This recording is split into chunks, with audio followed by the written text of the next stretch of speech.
Shalom Bapak Ibu yang dikasihi oleh Tuhan Yesus Kristus. Jumpa kembali dengan suara pengembalaan Gereja Isa Al-Masih Jemaat Banyumanik. Hari ini kita akan merenungkan bersama dari kitab suci kita dari 2 Korintus 4. Hanya ayat yang kelima saja. Sebenarnya ayat 1 sampai yang ke-15 kita akan bacakan, tetapi ayat 5 menjadi bagian yang penting yang untuk kita renungkan pada hari ini.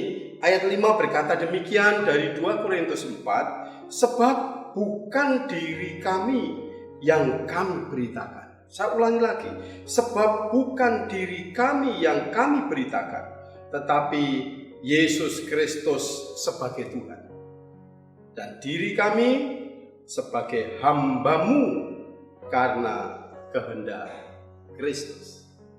Bapak Ibu yang dikasihi oleh Tuhan, kalau saya membaca dari bagian pasal 4 ini, saya akan mengambil sebuah tema tentang Injil itu murni dan mulia.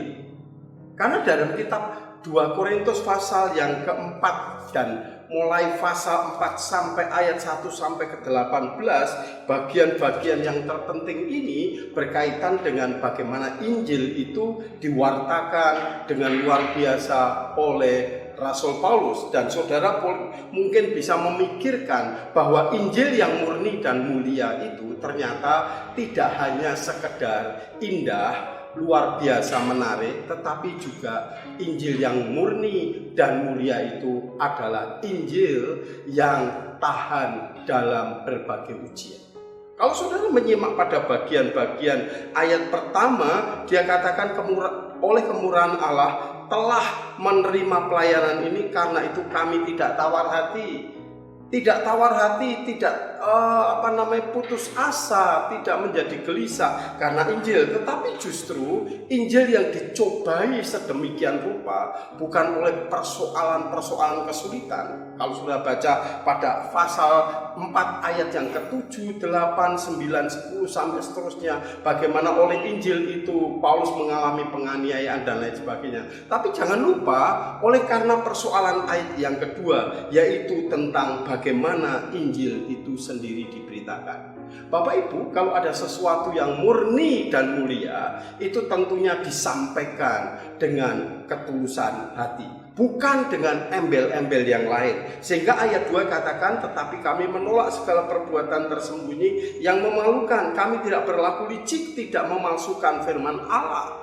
Jadi jelas bahwa Paulus ingin menyatakan karena Injil itu murni dan mulia, maka Paulus mengatakan kami memberitakan dengan sebuah kebenaran, dengan tulus, tidak dengan akal licik.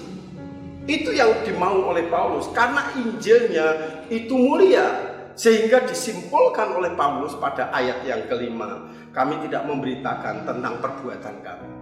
Bapak Ibu yang dikasihi Tuhan, ini menjadi koreksi besar buat gereja dan kekristenan. Apakah Injil itu diberitakan dengan kemurnian dan cara-cara yang mulia, atau Injil justru diselubungi dengan pemberitaan yang menunjukkan tentang siapa diri kita sesungguhnya, siapa gereja kita, apa gereja kita? Gereja kita hebat? Bukan. Yang paling hebat itu bukannya manusia yang memberitakan, tetapi justru Injilnya itu yang harus diberitakan. Maka tidak heran kadang-kadang ketika ada orang mengatakan pemberitaan Injil, tetapi sebenarnya yang diberitakan adalah kemakmuran hidup kita, kesuksesan diri kita, kenikmatan diri kita ketika kita mengikut Tuhan. Itu bukan soal Injil sebenarnya. Karena dalam ayat 5, Injil yang diberitakan adalah, konsepnya adalah pada ayat 5, Yesus Kristus sebagai Tuhan. Itu penting. Artinya Yesus Kristus sebagai Tuhan, Yesus Kristus yang berdaulat atas hidup orang percaya, dan hidup orang percaya ada di dalam tangan Dia. Itulah Injil yang diberitakan oleh Paulus, bukan kesuksesan Paulus, bukan kesuksesan seorang pemberita Injil. Itu sangat keliru. Oleh karena itu Bapak Ibu, mari kita akan mulai memikirkan, karena Injil yang dalam hidup kita itu adalah murni dan mulia. Wartakan tentang Yesus sebagai Tuhan.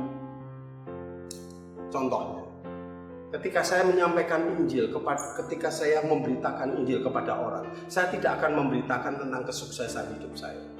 Tidak perlu dan tidak penting. Karena orang akhirnya fokusnya kepada kesuksesan hidup orang itu yang menyaksikan kehebatan.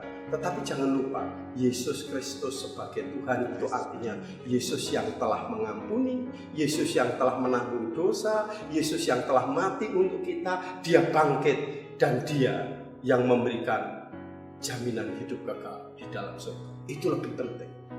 Jadi kalau itu yang disampaikan, maka saya percaya Injil itu akan menyatakan diri kepada banyak orang. Karena dia adalah Injil yang murni dan mulia. Tuhan menyatakan.